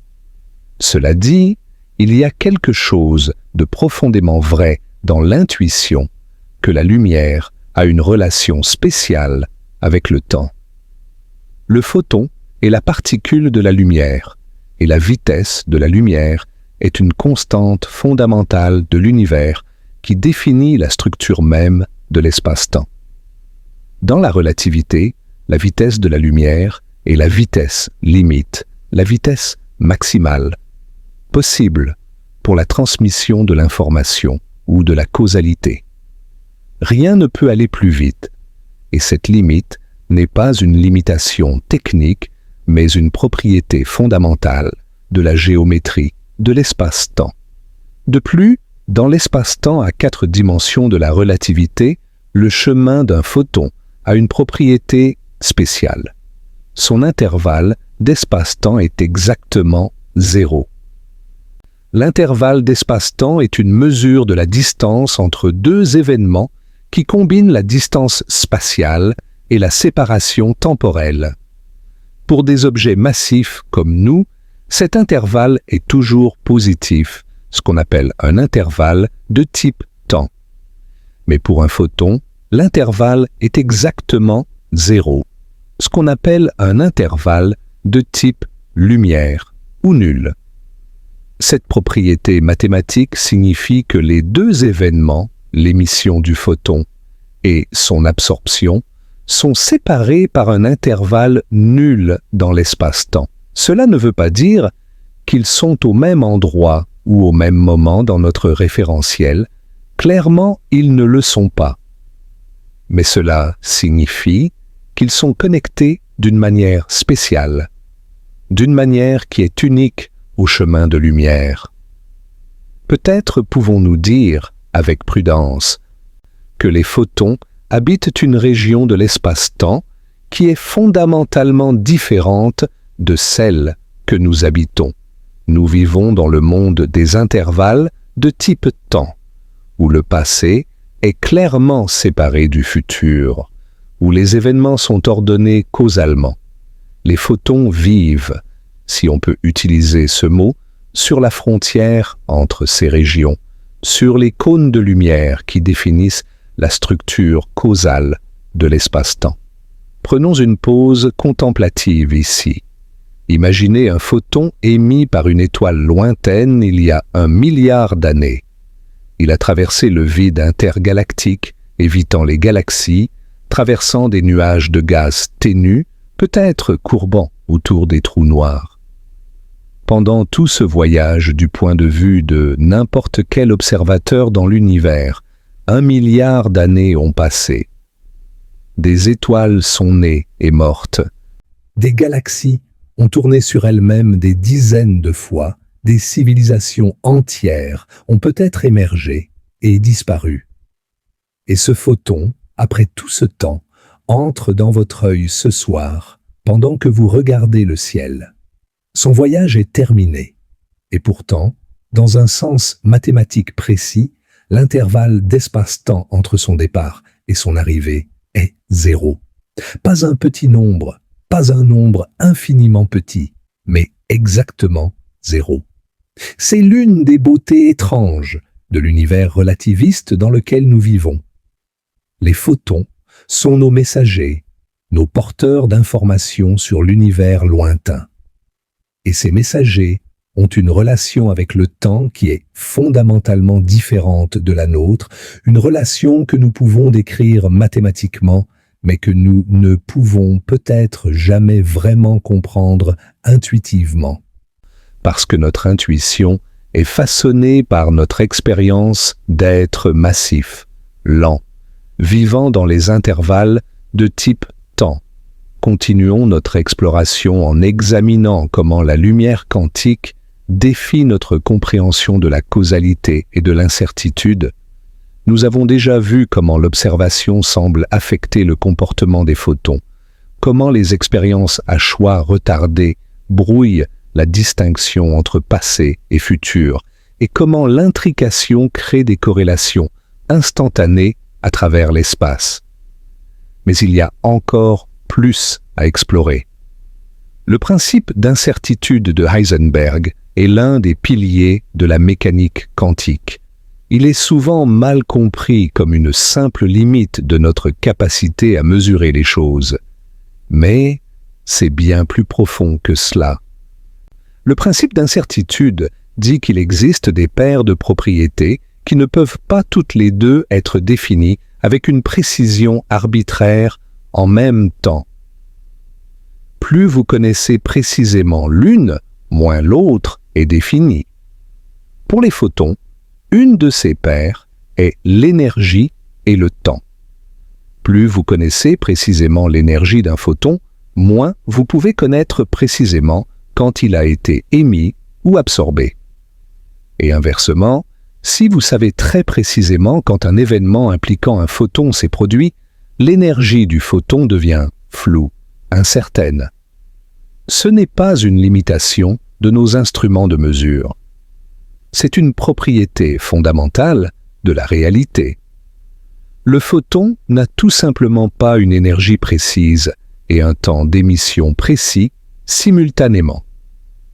Ces propriétés ne sont pas des faits cachés que nous ne pouvons pas découvrir. Elles ne sont pas définies, pas réelles, pas existantes au niveau ontologique jusqu'à ce qu'une mesure les fasse émerger.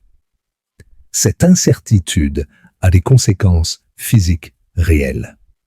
L'une des plus fascinantes est l'existence des photons virtuels. Dans la théorie quantique des champs, qui est notre meilleure description de la physique fondamentale, les interactions électromagnétiques sont médiées par l'échange de photons virtuels. Quand deux électrons se repoussent mutuellement, par exemple, c'est parce qu'ils échangent des photons virtuels. Mais ces photons virtuels sont étranges. Ils n'obéissent pas aux règles normales. Ils peuvent avoir des propriétés qui seraient impossibles pour un photon réel.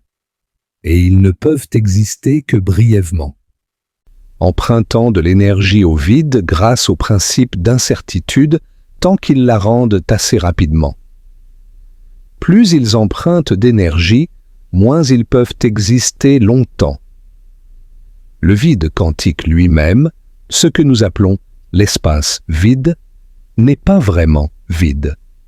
Il bouillonne de paires virtuelles de particules et d'antiparticules qui apparaissent spontanément et s'annihilent avant de pouvoir être détectés. Des paires de photons virtuels, des paires d'électrons et de positrons, et bien d'autres. Cette activité frénétique du vide a des conséquences mesurables. L'effet Casimir en est un exemple fascinant. Si vous placez deux plaques métalliques parallèles, très proches l'une de l'autre dans le vide, elles subissent une force attractive. Pourquoi? Parce que les fluctuations quantiques du vide entre les plaques sont légèrement différentes de celles à l'extérieur. Certaines longueurs d'onde de photons virtuels sont exclues de l'espace entre les plaques parce qu'elles ne peuvent pas tenir.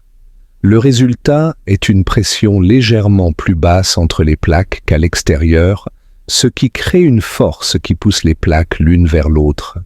Cet effet a été mesuré avec précision et correspond exactement aux prédictions de la théorie quantique des champs.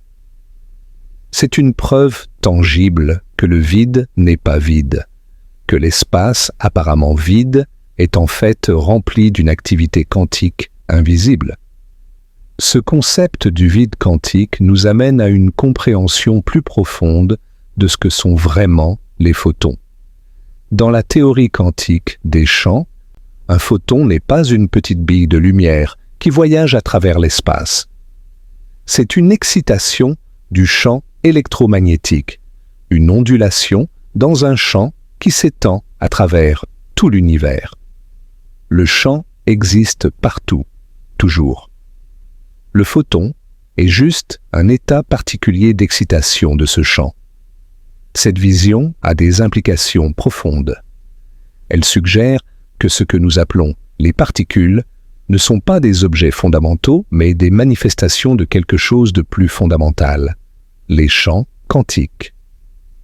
L'univers entier est un tissu de champs superposés, et ce que nous percevons comme des particules, y compris les photons de lumière, ne sont que des motifs d'excitation dans ce tissu.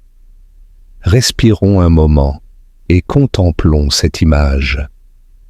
Imaginez l'univers non pas comme un vide sombre parsemé de particules, mais comme un océan de champs invisibles, entrelacés, vibrants, Chaque point de l'espace est un lieu où ces champs ont une certaine valeur, une certaine intensité, et les photons que nous voyons, la lumière de notre lampe ou la lumière des étoiles, ce sont des vagues dans cet océan, des ondulations qui se propagent à la vitesse de la lumière, portant de l'énergie et de l'information d'un endroit à un autre. C'est une vision de l'univers bien différente de notre intuition quotidienne, mais c'est la vision que la physique moderne nous offre. Un univers de champs et d'excitation, d'incertitude et de superposition, de connexion non locale et de virtualité éphémère. Poursuivons maintenant notre voyage en examinant comment la lumière quantique connecte le monde microscopique des particules au monde macroscopique du cosmos. Car les phénomènes que nous avons explorés, la dualité onde-particule, l'intrication, l'incertitude, ne sont pas confinés au laboratoire. Ils ont des implications cosmiques. Commençons par le fond diffus cosmologique, ou rayonnement cosmique de fond. C'est une lumière ancienne, la plus ancienne lumière de l'univers.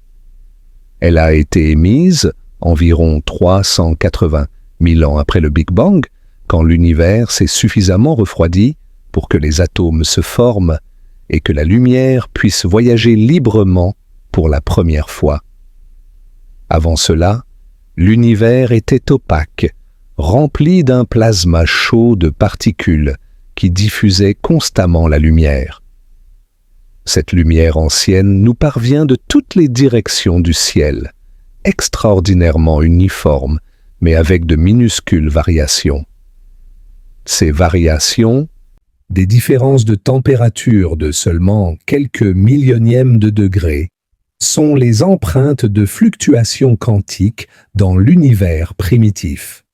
Oui, vous avez bien compris, les structures à grande échelle de l'univers, les galaxies, les amas de galaxies, les superamas, tout cela trouve son origine dans des fluctuations quantiques microscopiques qui ont été amplifiées par l'expansion cosmique. C'est une idée vertigineuse. Les mêmes principes quantiques qui gouvernent le comportement des photons individuels dans nos laboratoires sont responsables de la structure de l'univers tout entier. L'incertitude quantique n'est pas juste une curiosité microscopique. Elle est inscrite dans le tissu même du cosmos, visible dans la distribution des galaxies à travers des milliards d'années-lumière. La lumière est notre principal moyen de connaître l'univers. Presque tout ce que nous savons sur les étoiles, les galaxies et le cosmos vient de l'analyse de la lumière qu'ils émettent. La spectroscopie, l'étude des différentes longueurs d'onde de la lumière, nous révèle la composition chimique des objets célestes, leur température, leur vitesse et bien plus encore. Le décalage vers le rouge, ou redshift, est particulièrement important. Quand une source de lumière s'éloigne de nous, les longueurs d'onde de sa lumière sont étirées vers le rouge. C'est un effet Doppler, similaire à celui qui fait que le son d'une ambulance change quand elle passe devant vous. En mesurant le décalage vers le rouge des galaxies lointaines, les astronomes ont découvert que l'univers est en expansion, que les galaxies s'éloignent les unes des autres et que cette expansion s'accélère. La lumière nous révèle également des phénomènes extrêmes comme les trous noirs. Un trou noir lui-même n'émet pas de lumière. Par définition, rien ne peut s'échapper de son horizon des événements, mais la matière qui tombe vers un trou noir peut atteindre des températures extraordinaires et émettre une lumière intense avant de franchir le point de non-retour. Et les effets gravitationnels des trous noirs sur la lumière qui passe à proximité peuvent être observés et mesurés. Ici, la mécanique quantique rencontre la relativité générale d'une manière fascinante. Stephen Hawking a prédit dans les années 1970 que les trous noirs ne sont pas complètement noirs.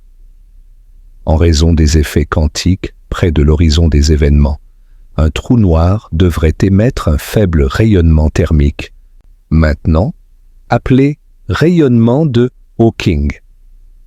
Ce rayonnement inclut des photons créés par les fluctuations quantiques du vide près de l'horizon. Le processus peut être visualisé de manière simplifiée comme suit. Des paires virtuelles de particules et d'antiparticules apparaissent constamment dans le vide près de l'horizon. Normalement, elles s'annihilent immédiatement. Mais parfois, l'une des particules tombe dans le trou noir, tandis que l'autre s'échappe. La particule qui s'échappe emporte de l'énergie, et puisque cette énergie vient en fin de compte du trou noir, le trou noir perd de la masse.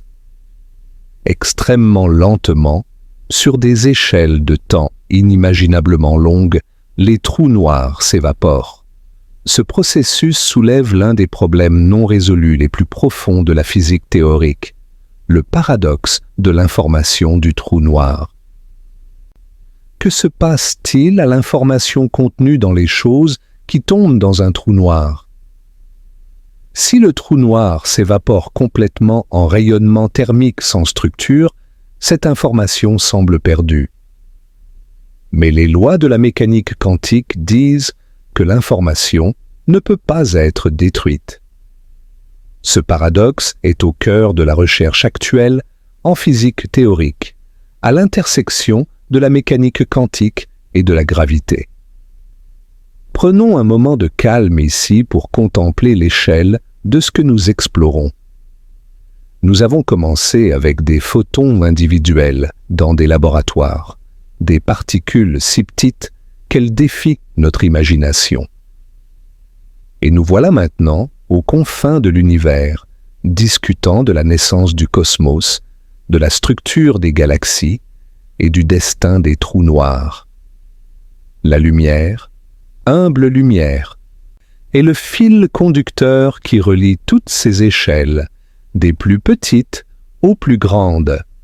Imaginez un photon du rayonnement cosmique de fond, né dans le plasma chaud de l'univers primitif, voyageant pendant plus de 13 milliards d'années à travers l'expansion de l'espace, finalement pour entrer dans une antenne radio ou un télescope et nous raconter l'histoire des premiers instants du cosmos.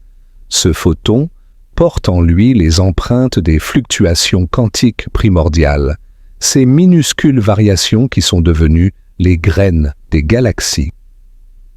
Ou imaginez un photon émis par la matière tourbillonnante autour d'un trou noir supermassif au cœur d'une galaxie lointaine. Ce photon nous raconte les conditions extrêmes près de l'horizon des événements, où la gravité est si intense que l'espace-temps lui-même est tordu au-delà de toute reconnaissance. Chaque rayon de lumière est un messager, un porteur d'histoires cosmiques. Et ces histoires, quand nous les déchiffrons, nous révèlent un univers bien plus étrange, bien plus merveilleux que tout ce que nous aurions pu imaginer en nous basant uniquement sur notre expérience quotidienne. Nous approchons maintenant de la fin de notre voyage, et il est temps de nous poser la question la plus profonde de toutes. Après tout ce que nous avons appris sur la lumière quantique, que pouvons-nous dire sur la nature de la réalité elle-même? Récapitulons ce que nous avons découvert. La lumière est à la fois onde et particule, mais elle n'est vraiment ni l'un ni l'autre au sens classique. Elle existe dans des superpositions jusqu'à ce qu'elle soit mesurée.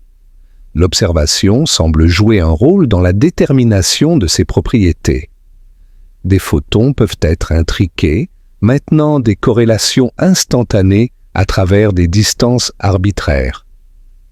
Les expériences à choix retardés semble brouiller la distinction entre passé et futur. Le temps lui-même a une signification différente pour les photons que pour nous. Et le vide que nous pensions vide est en fait un bouillonnement constant de fluctuations quantiques. Que signifie tout cela pour notre compréhension du monde? La réponse honnête est que nous ne savons pas vraiment. Après plus d'un siècle de mécanique quantique, les physiciens et les philosophes continuent de débattre de la signification profonde de cette théorie. L'interprétation de Copenhague, qui a dominé pendant des décennies, adopte une position essentiellement pragmatique. Elle dit que nous ne devrions pas chercher à comprendre ce qui se passe vraiment entre les mesures. La mécanique quantique nous donne des probabilités pour les résultats des expériences et c'est tout ce que la science peut ou devrait nous offrir. Les questions sur ce que fait un photon quand nous ne le regardons pas sont, selon cette vue, des questions sans réponse et peut-être sans sens. Cette position peut sembler insatisfaisante, et beaucoup de physiciens l'ont trouvée telle. Einstein, comme nous l'avons vu, n'a jamais accepté que la nature soit fondamentalement probabiliste. « Croyez-vous vraiment que Dieu joue aux dés ?» aurait-il demandé. Il espérait qu'une théorie plus profonde, plus déterministe, serait un jour découverte. Mais les expériences ont continué à confirmer la mécanique quantique avec une précision extraordinaire et aucune théorie à variable cachée locale n'a pu reproduire ces prédictions. L'univers semble vraiment être fondamentalement probabiliste, au moins au niveau le plus profond que nous pouvons actuellement sonder. L'interprétation des mondes multiples offre une alternative fascinante. Selon cette vue, chaque fois qu'une mesure quantique est effectuée, l'univers ne choisit pas un résultat parmi plusieurs possibilités. Au lieu de cela, il se divise et tous les résultats possibles se produisent, chacun dans sa propre branche de la réalité. Il y a un univers où le photon est passé par la fente de gauche et un autre où il est passé par la fente de droite. Ces univers coexistent mais ne peuvent pas interagir, ce qui explique pourquoi nous ne percevons qu'un seul résultat. Cette interprétation a l'avantage d'éliminer le rôle spécial de l'observateur et de la mesure.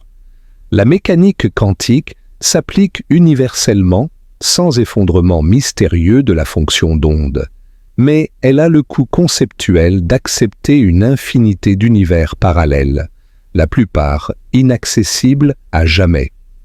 L'interprétation de l'onde pilote, ou théorie de Broglie-Bohm, propose que les particules ont toujours des positions définies, mais qu'elles sont guidées par une onde quantique qui détermine leur comportement. Dans cette vue, le photon passe vraiment par une seule fente, mais l'onde qui le guide passe par les deux, créant le motif d'interférence. Cette interprétation est déterministe, mais elle implique une non-localité explicite, les particules étant influencées instantanément par des événements distants. D'autres interprétations existent, chacune avec ses avantages et ses inconvénients. La mécanique quantique relationnelle suggère que les propriétés quantiques ne sont définies que relativement à un observateur, pas de manière absolue. Le cubisme traite les probabilités quantiques comme des degrés de croyance personnelle, plutôt que comme des propriétés objectives du monde. L'interprétation transactionnelle imagine les interactions quantiques comme des échanges d'ondes avançant et reculant dans le temps. Ce qui est remarquable, c'est que toutes ces interprétations font exactement les mêmes prédictions expérimentales. Elles sont empiriquement équivalentes. La physique ne peut pas nous dire laquelle est correcte, si tant est que cette question ait un sens. Le choix entre elles est, d'une certaine manière, une question de préférence philosophique autant que de science. Cela pourrait sembler décevant. Après toutes ces expériences, tous ces efforts intellectuels, ne devrions-nous pas avoir une réponse claire sur la nature de la réalité? Mais peut-être que cette situation elle-même nous dit quelque chose d'important. Peut-être que nos catégories conceptuelles, ondes et particules, observateurs et observés, passé et futur, local et non local, sont simplement inadéquates pour décrire la réalité au niveau le plus fondamental. Peut-être que l'univers n'est pas fait pour s'adapter confortablement à nos intuitions, qui ont été façonnées par des millions d'années d'évolution, dans un monde d'objets moyens, à des vitesses moyennes. La lumière quantique nous invite à une forme d'humilité intellectuelle. Elle nous montre que la réalité est plus étrange, plus subtile, plus riche que nos concepts quotidiens ne peuvent l'exprimer. Ce n'est pas un échec de la science, c'est une découverte. Nous avons découvert que le monde n'est pas tel qu'il nous paraît, et cette découverte est en soi une forme de connaissance profonde. Et peut-être y a-t-il aussi quelque chose de libérateur dans cette étrangeté. Nous vivons dans un univers qui n'est pas une machine déterministe froide, mais quelque chose de plus fluide, de plus ouvert. La créativité, la nouveauté, l'imprévisibilité semblent être tissées dans le tissu même de la réalité au niveau le plus fondamental. Le futur n'est pas simplement le déroulement inévitable du passé. Il contient de vraies possibilités, de vrais choix, de vraies surprises. Prenons un dernier moment de contemplation. Imaginez-vous allongé sous le ciel nocturne, regardant les étoiles. Chaque point de lumière que vous voyez est le résultat de photons qui ont voyagé pendant des années, des siècles, des millénaires pour atteindre vos yeux. Ces photons ont des histoires quantiques complexes, des superpositions et des intrications, des incertitudes et des virtualités. Et pourtant, ce que vous voyez, ce que vous expérimentez, c'est simplement de la lumière. Belle, mystérieuse, éternelle lumière. La prochaine fois que vous verrez un lever de soleil ou un arc-en-ciel ou simplement la lueur de votre lampe de chevet, rappelez-vous que ce que vous voyez est fait de quelque chose qui n'est ni vraiment une onde, ni vraiment une particule, quelque chose qui peut être à deux endroits à la fois, quelque chose qui reste mystérieusement connecté à travers des distances cosmiques, quelque chose pour lequel le temps lui-même a une signification différente que pour nous. La lumière est à la fois la chose la plus familière et la plus étrange de l'univers. Elle nous permet de voir, et en même temps, elle nous montre les limites de notre capacité à comprendre. Elle est le messager de l'univers, nous apportant des nouvelles des coins les plus reculés du cosmos. Et elle est un mystère permanent, un rappel que la réalité est infiniment plus riche que nos concepts. C'est sur cette note de merveille et d'humilité que nous terminons notre voyage. Nous espérons que vous avez trouvé ce voyage relaxant et stimulant à la fois, une exploration paisible des mystères les plus profonds de l'univers. La lumière quantique brise la réalité telle que nous la connaissions, c'est vrai, mais ce qu'elle révèle à la place est peut-être encore plus beau, encore plus merveilleux. Un univers de possibilités infinies, de connexions mystérieuses, de profondeurs insondables. Que vos rêves soient doux, illuminés par la lumière des étoiles lointaines, portés par les photons qui traversent le cosmos depuis la nuit des temps. Et peut-être, dans ce demi-sommeil où la conscience rencontre les mystères, vous effleurerez quelque chose de la nature profonde de la lumière, quelque chose que les mots ne peuvent capturer mais que l'esprit peut parfois entrevoir. Merci de nous avoir accompagnés dans cette exploration. Que la lumière, dans toute son étrangeté quantique, continue d'illuminer votre chemin à travers les merveilles de l'univers. Nous avons parcouru ensemble un voyage extraordinaire, des philosophes grecs qui s'interrogeaient sur la nature de la lumière, aux physiciens modernes qui continuent de lutter avec ces mystères. Nous avons vu comment chaque génération a cru comprendre la lumière pour être ensuite surprise par de nouvelles découvertes. Des corpuscules de Newton aux ondes de Huygens, des équations de Maxwell aux quanta de Planck, des photons d'Einstein aux intrications d'aspect. L'histoire de notre compréhension de la lumière est une histoire de révision constante, d'émerveillement renouvelé. Et cette histoire n'est pas terminée. Il reste des mystères profonds à résoudre. Comment unifier la mécanique quantique avec la gravité? Qu'est-ce que l'effondrement de la fonction d'onde vraiment? Comment l'intrication quantique se connecte-t-elle à la structure de l'espace-temps?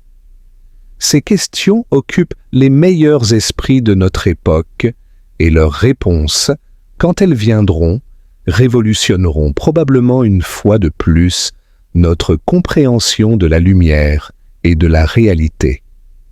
Mais pour ce soir, laissons ces grandes questions reposer. Il suffit de savoir que nous vivons dans un univers merveilleux, un univers où la lumière qui nous entoure est faite de quelque chose qui défie notre imagination, quelque chose qui brise nos catégories ordinaires, quelque chose qui pointe vers des profondeurs de réalité que nous commençons à peine à entrevoir. Laissez la lumière vous bercer vers le sommeil, sachant qu'elle porte en elle les secrets de l'univers, des secrets que nous déchiffrons lentement, patiemment, avec émerveillement. Car c'est peut-être cela, finalement, la plus grande leçon de la lumière quantique. Non pas une réponse définitive, mais une invitation à l'émerveillement permanent, une ouverture à l'infini mystère de l'existence. Bonne nuit, et que vos rêves soient lumineux. La lumière continue de briller sur notre monde, indifférente à notre compréhension ou à notre confusion, fidèle à sa nature mystérieuse. Elle éclairera demain comme elle a éclairé hier, portant ses secrets quantiques à travers l'espace et le temps. Et nous, créatures curieuses, continuerons à nous émerveiller, à questionner, à explorer. Car c'est ce que nous faisons, nous les humains. Face à l'immensité du mystère, nous allumons nos petites lumières de compréhension et nous avançons dans l'obscurité, un photon à la fois. L'univers est vaste, étrange et merveilleux. La lumière en est le messager et nous sommes ses interprètes imparfaits mais enthousiastes. Que ce dialogue entre la lumière et l'humanité continue pour toujours, illuminant notre chemin vers des compréhensions toujours plus profondes, toujours plus humbles, toujours plus émerveillées. C'est ainsi que nous terminons notre exploration de la lumière quantique et de la façon dont elle brise la réalité telle que nous la connaissons. Non pas avec une conclusion définitive, mais avec une ouverture, une invitation à continuer à regarder, à questionner, à s'émerveiller. Car le mystère de la lumière est inépuisable, et c'est peut-être sa plus grande beauté. Reposez-vous maintenant, entouré par la lumière, qui est à la fois si familière et si profondément étrange. Demain, le soleil se lèvera de nouveau. Les photons continueront leur danse quantique et l'univers restera aussi mystérieux et merveilleux qu'il l'a toujours été. Et peut-être, avec un peu de chance, nous comprendrons un peu mieux.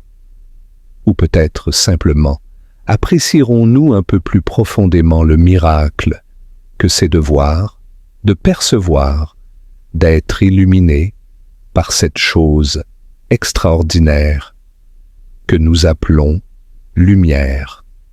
Fin.